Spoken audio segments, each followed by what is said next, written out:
Irmãos, agradecer a Deus por esta noite, por essa oportunidade que o Senhor preparou para nós estarmos aqui. Agradecer ao pastor Geraldo, pelo convite, através do irmão Wagner, e agradecer também o anjo desta igreja, o pastor Edson. Obrigado pela confiabilidade, pela cordialidade com que o Senhor nos recebeu, os irmãos, os obreiros, e é um privilégio para mim poder estar convosco e compartilhar a palavra de Deus. Sem delongas, abra comigo sua Bíblia no livro de Cantares de Salomão, ou Cântico dos Cânticos. Glória a Deus. Glória a Deus. Capítulo 2. Glória a Jesus. Cântico dos Cânticos, ou Cantares de Salomão, capítulo 2. Glória a Deus. Vamos ler a partir do versículo 10. Glória a Jesus. Aleluia. Vamos estender até o versículo 13. Uma tradução um pouco diferente, mas quem achou, diga amém. Amém. Leiamos a santa, bendita e eterna palavra de Deus.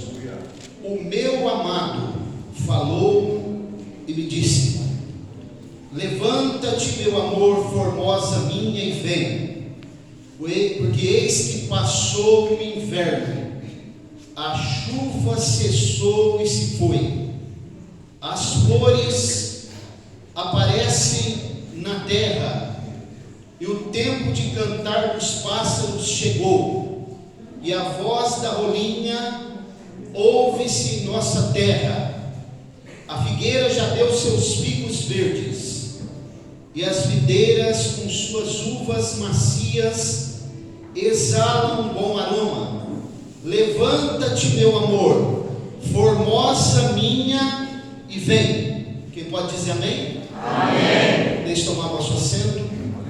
Toda a honra, toda a glória, todo o louvor, toda a exaltação, toda a reverência seja dada ao nome daquele que é, que era e que há de vir, o nome sobre todo nome, que a Bíblia diz que um dia todo joelho se dobrará e confessará que Ele é o Senhor. Estamos nessa noite no culto com a participação da família, e a família é a célula máter da sociedade. A família é o projeto principal de Deus. A família é a base e o sustentáculo de todas as instituições, inclusive da igreja. Então, irmãos, esta noite é uma noite especial, que nós estamos aqui diante daquele que merece toda a honra, toda a glória, todo o louvor e toda a exaltação. Logo, nós precisamos ouvir a sua voz através da sua palavra. A palavra de Deus é o motivo da igreja ainda continuar caminhando firme, de pé, porque o Espírito Santo, que é a força motriz da igreja, revela a sua palavra e dá a direção para a sua igreja. Nesta noite nós lemos um texto aqui na palavra de Deus. Permita-me dar uma introdução aqui para os irmãos entenderem bem aquilo que o Espírito Santo já tem falado no meu coração. O livro de Cantares, ou Cântico dos Cânticos, foi considerado por alguns estudiosos como a maior poesia, a maior obra poética da humanidade. Observe que eu não estou falando que é a maior obra poética da Bíblia, mas a maior obra poética da humanidade. Certo escritor americano, ele escreveu mais de 100 livros a respeito dos 117 versos que existe aqui no livro de Cantares. Os irmãos sabiam que existe uma especialidade dentro do campo teológico que estuda só o livro de Cantares? É chamado xilologia, os especialistas que estudam só o livro de Cantares. Tamanha a profundidade, a extensão e a nobreza que é o livro de Cantares, Cântico dos Cânticos. Palavra hebraica shir hashirim, Cântico dos Cânticos. Então, irmãos, olhando para esse tão excelente livro que foi escrito por Salomão, ainda na sua tenra idade, a aproximadamente entre 18 e 25 anos. Nós encontramos aqui uma grande obra poética, mas não só uma obra poética.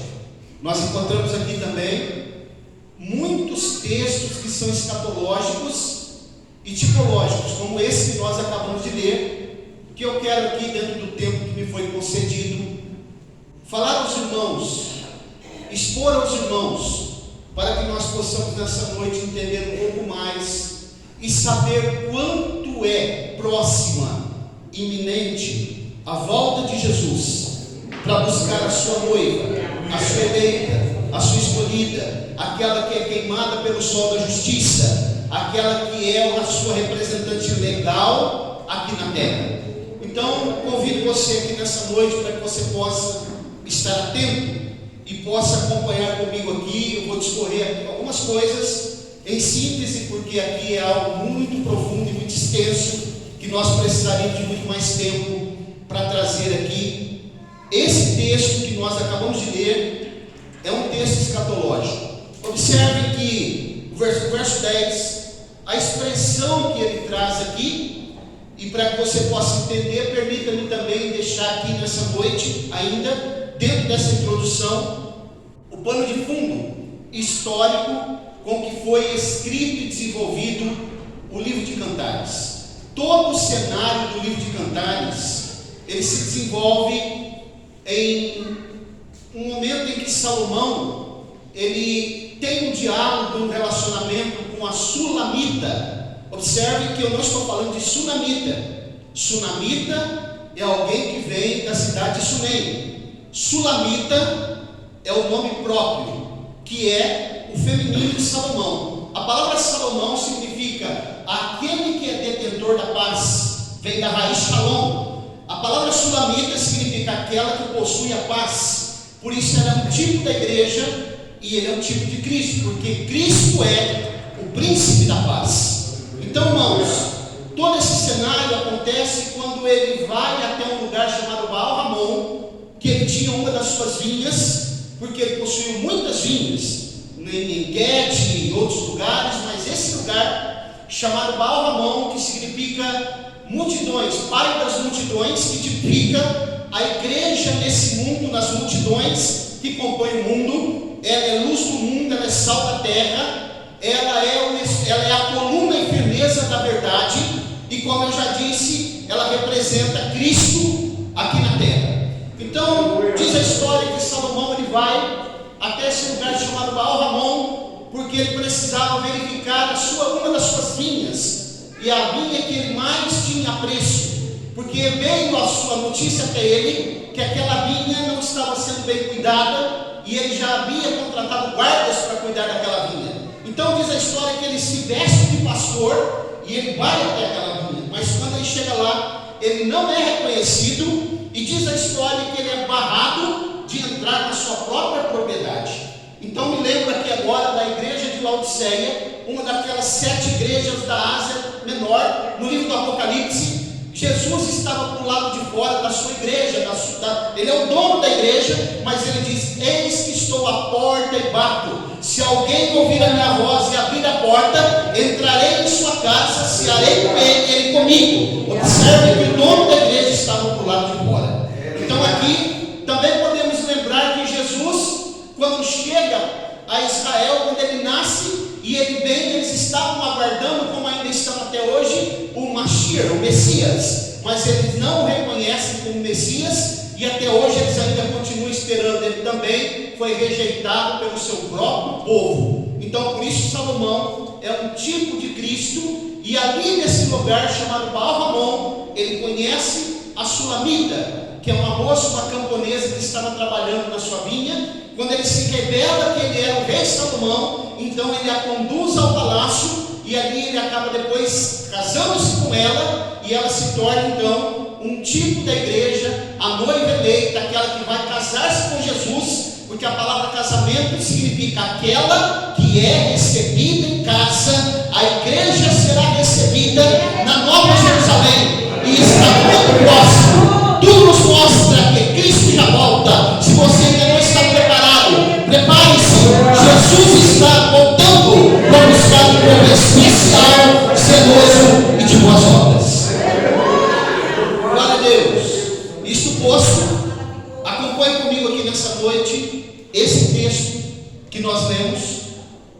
verso 10: o meu amado falou e me disse: levanta-te, meu amor, formosa minha, e vem. Observe como ele está se referindo à sua noiva, como Cristo se refere à sua igreja. A Bíblia diz em Efésios, o apóstolo Paulo diz na carta aos Efésios, capítulo 5, que o marido deve amar a sua esposa como Cristo amou a igreja, que ele deu a sua vida por ela. Então aqui ele chama, Salomão chamando a sulamita, mas é um tipo de Jesus falando com a igreja. E quando ele diz assim: levanta-te, meu amor, aqui também representa o momento da ressurreição, quando aqueles que morreram em Cristo ressuscitarão primeiro, diz Paulo na sua primeira carta aos Tessalonicenses, no capítulo 4, versículos 16 e 17, que os mortos em Cristo ressuscitarão primeiro, depois nós, os que ficarmos vivos, diz Paulo, seremos arrebatados nos ares entre as nuvens, juntamente com eles, e assim estaremos para sempre com o Senhor. Então, irmãos, aqueles que morreram em Cristo, aqueles que desceram ao pó da terra, sobretudo agora na pandemia que nós vivemos, eles estão aguardando esse grande momento em que os salvos se levantarão, ouvirão a voz de Jesus, segundo o que está escrito em João capítulo 5, versículos 28 e 29, que os mortos ouvirão a voz de Cristo e sairão do sepulcro, levantarão, e aqueles que estiverem vivos se unirão com eles nos ares para encontrar com o Senhor. Então, mediante isso, eu faço uma pergunta para todos nós nessa noite, sabendo que a volta de Jesus é iminente, sabendo que Jesus está voltando, você está preparado para encontrar-se com Ele? Você faz parte desse povo zeloso, especial, separado do mundo, que não se mistura com o mundo, que não participa das coisas aí do mundo, porque muito em breve nós deixaremos esse planeta e entraremos numa pátria feliz, onde não haverá tristeza nem dor. Glória a Deus, Jesus está voltando. Acompanhe comigo, olha o que diz o verso 11: porque, glória a Deus, eis que passou o inverno e a chuva cessou e se foi. Aqui os irmãos, quando lerem o livro de Cantares, vocês perceberão que aqui existe uma fauna e uma flora muito rica, que é mencionada aqui no livro de Cantares. Todavia, percebam que a palavra inverno, ela aparece aqui. Quando nós lemos a Bíblia, nós vamos perceber que as 4 estações, o conceito das 4 estações estão aqui, mas a palavra outono e a palavra primavera não aparece na Bíblia, mas o conceito de primavera e de outono está na Bíblia. Os irmãos percebem que ele diz: olha, o inverno passou, o tempo de cantar dos pássaros. Eu sei que a Bíblia que os irmãos estão usando aí, a tradução que vocês estão na mão, talvez não vai aparecer a palavra pássaro, ou a palavra Zamir, né? Que é um pássaro que nesse tempo, nos tempos bíblicos, no tempo de Salomão, ele visitava a Palestina por ocasião de quando passava o inverno, quando a chuva passava. E esse pássaro é interessante, que ele é um tipo do Espírito Santo, porque ele conduzia a rolinha, que também aparece aqui. Essa rolinha, ela ficava observando ele, e ela sabia que quando ele, que é uma ave migratória, ele voava para aquela região da Palestina, ela também sabia que era o momento de acompanhá-lo. Só que interessante que eles são espécies diferentes. Jamais o Zamir, esse pássaro, ele se acasalou com essa rolinha, porque são espécies diferentes. Ele é um tipo do Espírito Santo. Essa rolinha que aparece aqui é um tipo da igreja. Como o Espírito Santo não é o noivo da igreja, o noivo da igreja é Jesus, então ela segue ele onde quer que ele vá, mas eles não se acasalam. A igreja, ela é dirigida pelo Espírito Santo. O Espírito Santo mostra o caminho para a igreja, o Espírito Santo revela a sua vontade para a igreja, o Espírito Santo fala para a igreja, como nós estamos ouvindo aqui nesta noite. Mas a noiva pertence ao Senhor Jesus, a igreja pertence a Ele, a igreja é dele, Ele comprou, pagou ela com alto preço. Então nesta noite, se você sente que faz parte dessa noiva fiel e verdadeira, para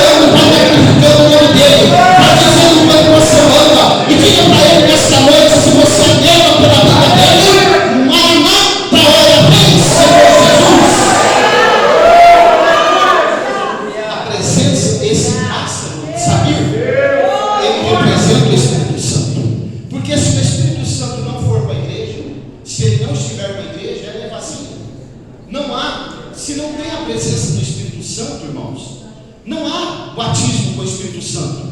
Não obstante, Jesus quem batiza, mas o Espírito Santo precisa estar presente. Se não tem a presença do Espírito Santo, não tem a revelação bíblica.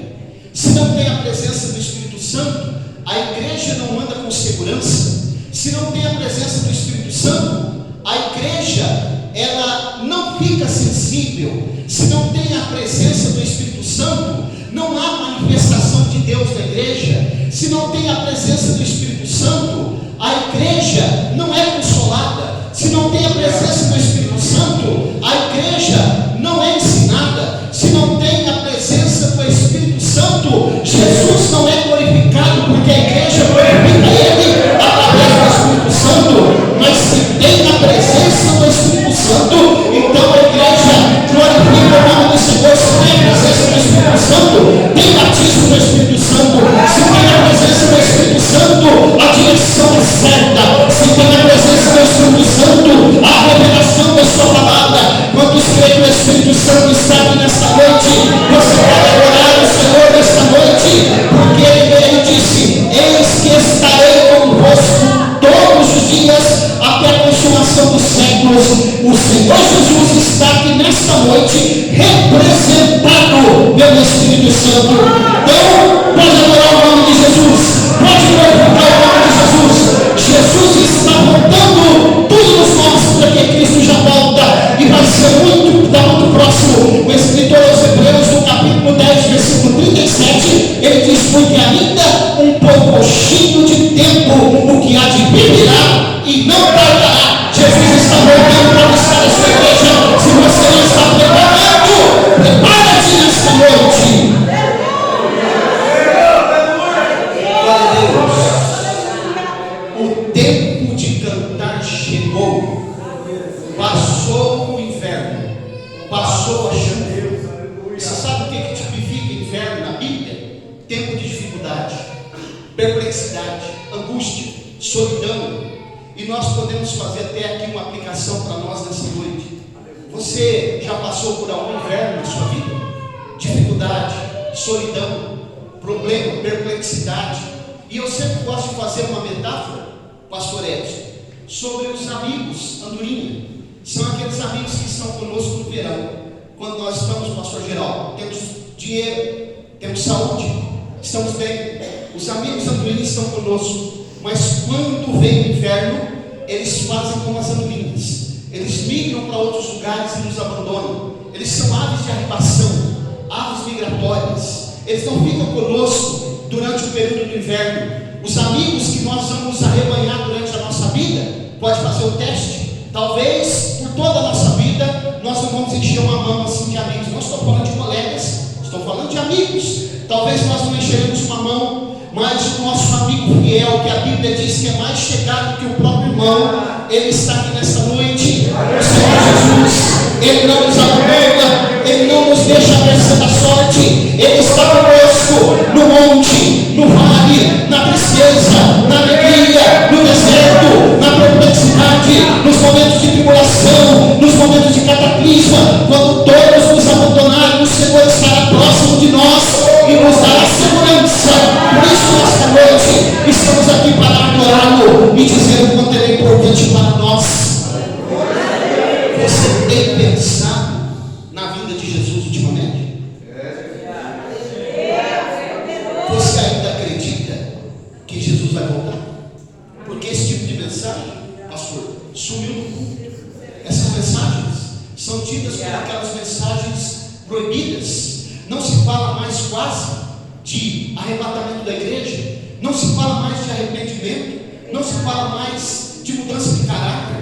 Não se fala mais que nós somos um povo que representamos, somos luz do mundo e sal da terra. Não se ensina mais que o crente precisa se abster desse mundo aí fora que está caído, porque nós pertencemos ao reino de Deus. O reino de Deus, a doutrina do reino de Deus, que é revelada na Bíblia e se chama basileologia, é uma doutrina que mostra que o reino de Deus ele está na contramão do reino dos homens. O reino de Deus está invertido. Enquanto os homens dizem assim: olha, você para ganhar, você tem que ganhar, você tem que ser vencedor. A Bíblia diz que no reino de Deus nós precisamos perder para ganhar. Às vezes, irmãos, por isso, muitas vezes É por isso que os fariseus, os religiosos dos dias de Jesus, não entendiam a mensagem dele, porque ia na contramão daquilo que eles ensinavam. Eles diziam assim: olha, é alto, Jesus dizia baixo. Eles diziam: isso aqui é doce, Jesus dizia amargo. Eles diziam: você precisa ser alto e grande. Jesus dizia: você precisa ser como uma criança para entrar no reino de Deus. O reino de Deus está invertido. Se você faz parte desse reino, você está aguardando a volta do Rei dos Reis e Senhor dos Senhores. A Bíblia diz que ele virá montado em um cavalo branco, e na sua coxa e na sua manta está escrito, no seu manto está escrito: Rei dos Reis, Rei Senhor dos Reis, Senhor dos Senhores, Senhor Senhor dos Senhores. Se você faz parte dessa igreja, se você faz parte da noiva, se você faz parte da igreja do arrebatamento, eu te convido nesta noite: exalte, adore, magnifique o nome desse Deus. Ele é Deus do céu, Deus da terra, Deus da tempestade. Ele desce no meio da tempestade e manda a tempestade se acalmar. Ele manda o mar estabelecer um limite no mar e nas ondas. Então nesta noite nós não estamos aguardando um Deus fraquinho, nem um Deus Papai Noel, que nós mandamos ele trazer uma coisa para nós e ele é obrigado a trazer. Nós estamos diante daquele que é o Senhor de todas as coisas, o dono de todas as posses, o dono desta igreja, aquele que bate na mesa da decisão e não pode ser revogado. Se você acredita nesse Deus nessa noite, exalte o nome dele, magnifique o nome dele. Quem tem glória pode glorificar o nome dele. Quem tem aleluia pode dar aleluia nessa noite. Ele recebe o seu louvor nessa noite. Glória a Deus. Observe. Glória a Deus. O tempo de cantar chegou. Glória a Deus.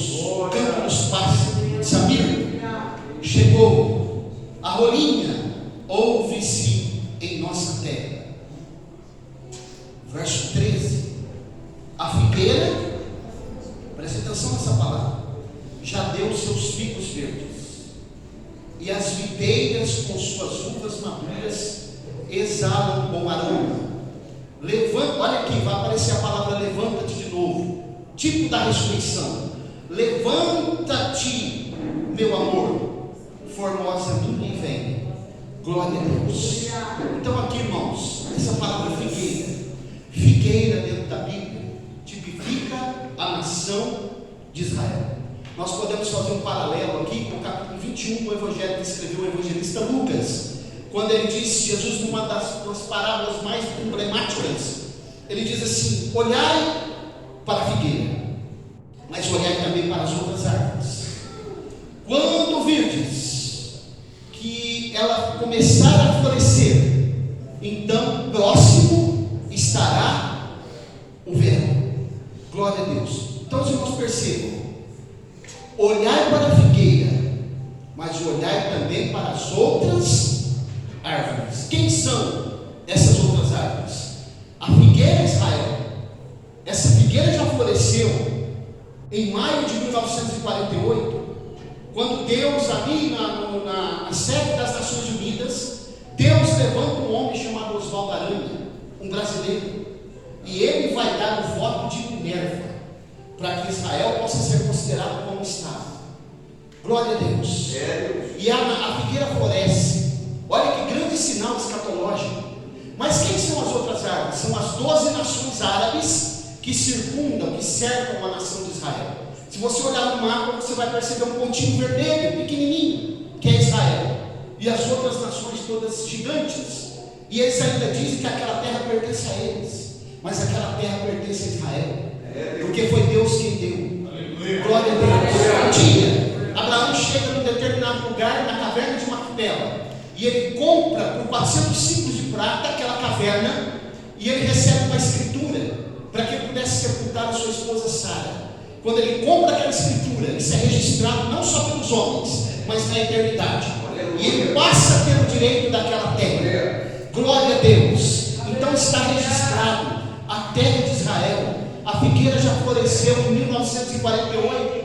Olha como está próximo a vinda de Jesus. Olha como Jesus está se avizinhando. Eu nem vou falar de sinais aqui, Porque os sinais não são para o arrebatamento. O arrebatamento não precisa de sinais, ele pode acontecer agora, daqui a pouco.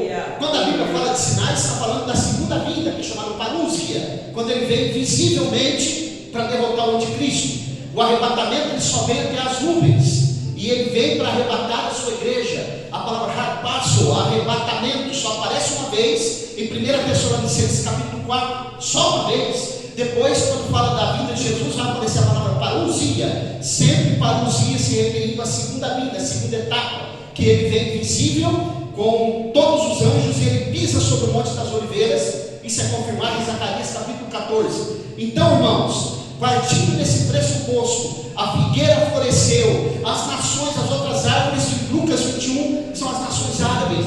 Nós podemos dizer, Jesus está mais próximo do que eu e você pensamos. Essa mensagem ainda é atual, essa mensagem não caiu em desuso, essa mensagem não é obsoleta. E me permita nessa noite lembrarmos os 4 pilares do movimento pentecostal: Jesus Cristo salva, Jesus Cristo cura, batismo do Espírito Santo, em breve voltará, ele está voltando para buscar a sua igreja. Muito em breve nós estaremos largando esse mundo de mentira, esse mundo caído de prostituição, onde o adultério predomina, onde as pessoas se enrolam nas roupas dos negócios, onde as guerras acontecem. Nós estaremos entrando numa pátria feliz. Se você puder, depois leia na sua casa o Salmo de número 48 e 49, e você vai ver o que significa essa cidade santa, Nova Jerusalém. A Bíblia diz que dentro dessa cidade há palácios de marfim. Essa cidade está preparada para a noiva. Por isso ele diz: levanta-te, querida minha, amor meu, e vem. Ele está esperando. Se você está aí nesta noite aguardando a vinda de Jesus, pode saber de uma coisa: ele está voltando, ele está pronto para vir buscar a sua igreja, a sua noiva, a sua eleita, a sua escolhida, aquela que ele ama, aquela que ele guarda, aquela que ele revela a sua vontade, aquela que ele assiste nos momentos de dificuldade, aquela que ele fala em praga na madrugada. Ele ainda visita aqueles que fazem parte da sua igreja nos sonhos pela madrugada, e às vezes você pensa: isso deve ser coisa da minha cabeça. É ele te visitando, é ele te dando revelações e dizendo: prepara-te, eu estou me visitando, eu estou pronto para te buscar. Oh, amada minha, a expressão: Jesus é a nossa igreja. Essa igreja é a igreja fiel, é a igreja do arrebatamento. Se você acredita nisso, vai exaltando o dono dessa igreja. Oh, aleluia. Depois que Jesus voltar, essa terra vai mergulhar no maior caos que já existiu. Eu estava observando, pastores, durante o período da pandemia, quantas pessoas que apareceram nas lives, até porque nós não podíamos fazer tudo de outro jeito, falando sobre questões da Bíblia, questões do arrebatamento, de escatologia, mas pessoas que não têm autoridade, irmãos, para ensinar sobre isso, pessoas que não estão preparadas para isso, dizendo: olha, nós já estamos na grande tribulação. Os irmãos acham que grande tribulação, eu nunca vi as pessoas fazendo tanto churrasco, igual fizeram nesse período da chamada pandemia. Muitos que receberam auxílio emergencial foi para fazer churrasco. Os irmãos já viram uma grande tribulação tão tranquila como essa, mesmo que aconteceu tantas mortes, a grande tribulação. Permita-me nesta noite dizer para você o que está revelado no capítulo 12 do livro do profeta Daniel, e que foi ratificado por Jesus em Mateus 24. Ele diz que haverá um tempo de angústia, o qual nunca houve desde que existe o ser humano. Um tempo de angústia, o qual nunca houve. Isso vai seguir-se após o arrebatamento, quando Jesus levar a sua noiva. Nós somos pré-tribulacionistas. Nós acreditamos que a igreja é tirada antes do arrebatamento. Nós somos pré-milenistas. Nós acreditamos que a igreja é tirada antes do estabelecimento do reino milenar. Então, irmãos, quando Jesus tirar essa igreja, a igreja da terra que está segurando, segundo Paulo fala em 2 Tessalonicenses capítulo 2, há um que detém para que ele se manifeste. É o Espírito Santo que está com a igreja, é o trabalhar da igreja. Enquanto a igreja estiver aqui, o anticristo não se manifesta. Mas quando a igreja for tirada, perversidade, em todo tipo de promiscuidade que nunca houve, guerras, assolações, cataclismos, fome, pestilências. Os irmãos estão achando que essas vírus que estão por aí ainda é muito grave, mas na grande tribulação isso vai se exacerbar demais. E a Bíblia diz que por um período de 5 meses, de 150 dias, a morte vai fugir dos homens. Os homens vão querer morrer, mas a morte não vai se aproximar deles. Pastor Mauro, o que é isso? Está na Bíblia. Se você não quer passar pela grande tribulação, pelo governo e domínio do anticristo, você precisa estar alinhado com o céu, como Jesus ensinou a oração do Pai Nosso: seja feita a tua vontade, assim na terra como no céu. A diretriz vem de lá, a ordem vem de lá, o comando vem de lá, a metodologia precisa vir de lá, porque a igreja é dele, o povo é dele, a diretriz é dele, a palavra é dele, é ele que mostra como deve ser feito. Então nessa noite, se você ainda não está preparado, há uma palavra de admoestação para todos nós. Prepara-te para encontrar com o Senhor teu Deus. Jesus está voltando lá. Aqui nesse texto, estou caminhando para o fim. No texto que nós lemos, no verso 13, ele fala da figueira, representando Israel, mas ele fala da videira. E a videira, segundo a Bíblia diz em João capítulo 15, a videira verdadeira é Jesus. Por que a Bíblia usa a expressão videira verdadeira? Porque tem uma videira falsa. Quando você lê Apocalipse 14, o anticristo vai aparecer como videira ou vinha da terra. Como ele vai imitar Jesus em tudo, ele também tem uma noiva. Apocalipse 18 fala da grande Babilônia, a grande prostituta, é a noiva do anticristo. Só que ele vai maltratar ela. Jesus trata sua noiva bem, o anticristo maltrata. No capítulo 6 do livro do Apocalipse, a Bíblia fala de um cavaleiro que está num cavalo branco, e ele sai vencendo para vencer, não é vencedor. Esse é o anticristo. Como eu sei? Ele tem um arco, mas não tem flecha. Como alguém vence uma guerra com uma arma sem munição? Agora, no capítulo 19, a Bíblia diz assim: o seu nome é fiel e verdadeiro. Porque no capítulo 6 tem um falso. E no Salmo 46, como ele tem um arco e ele tem, mas não tem flecha, o salmista diz assim no Salmo 46: aquietai-vos e sabei que eu sou Deus. Ele corta o arco e quebra a lança, ele queima os carros do fogo. Glória a Deus. Então Jesus é a videira verdadeira, e quando ele está dizendo eu sou a videira verdadeira, ele está dizendo assim: de mim sai vinho. Por que Jesus está dizendo que dele sai vinho? Por que isso? Você sabia, irmãos, que o vinho é a única bebida viva que existe? Não há bebida viva, todas são mortas. Você pega uma bebida destilada, ela é morta. Agora o vinho é vivo, porque existe ali micro-organismos, colônias de bactérias que moram dentro do vinho. E quanto mais ele vai passando o tempo, ele vai ficando melhor, dizem os especialistas. Porque existem colônias, aquela bebida é viva, ela vai fermentando. Jesus está dizendo: de mim sai vida. Eu sou a videira verdadeira. E ele diz assim: eu sou, olha o artigo definido, o caminho, a verdade e a vida. Ninguém tem ao Pai senão por mim. Você sabe o que Buda disse no final da sua trajetória? Buda, Siddhartha Gautama, né? Buda viveu no século V a.C.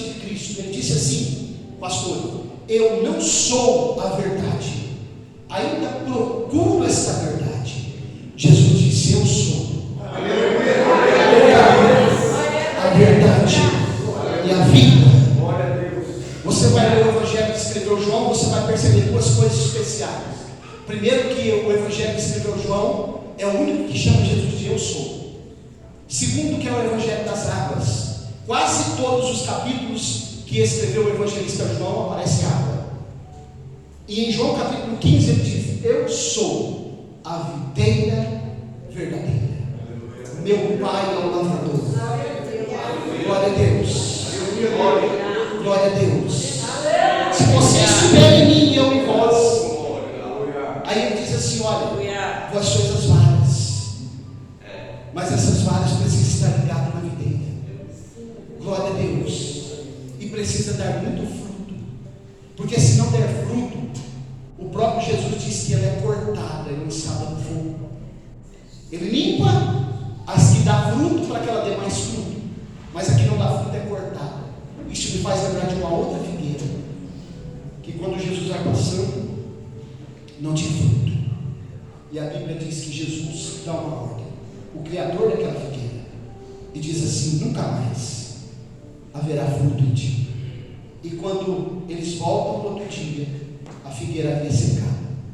E a Bíblia ainda fala de uma outra figueira que estava plantada dentro de uma vinha, fora do seu lugar, porque lugar vinha não é lugar de plantar figueira. E a Bíblia diz que o lavrador, o vinhateiro, queria cortar aquela vinha, mas o lavrador disse: não, vamos adubar mais um pouco. Aí, se não der, no ano que vem, a gente vê. Aquela figueira que estava dentro da vinha, significa, ela tipifica Israel fora da sua pátria, a diáspora, que eles foram espalhados pelo mundo, mas eles estão voltando. A tribo de Dan, que estava espalhada lá na Etiópia, voltou há pouco tempo. Tiago, quando escreve a sua carta, ele escreve direcionada às 10 tribos do norte que estão dispersas pelo mundo. As tribos estão retornando. Jesus está voltando. Nunca houve um tempo dentro do judaísmo que os rabinos esperassem o Messias como estão agora. Eles estão preparando a novilha ruiva. A novilha ruiva, ela não pode ter nem um fiapinho, nada branco, ela tem que ser ruiva, totalmente ruiva. Porque no dia em que eles reinaugurarem o templo, eles vão imolar essa novilha. Como no dia que o tabernáculo de Moisés foi inaugurado, a novilha ruiva foi morta. Ruivo tipifica Adão, vermelho como a terra. Mas o primeiro Adão, a Bíblia diz que ele caiu. Mas o último Adão, ele é celestial. Jesus, ele está voltando.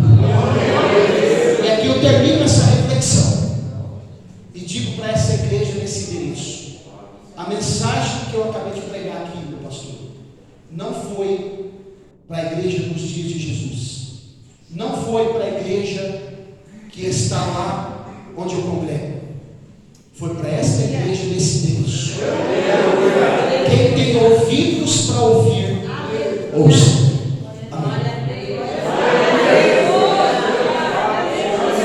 Aleluia.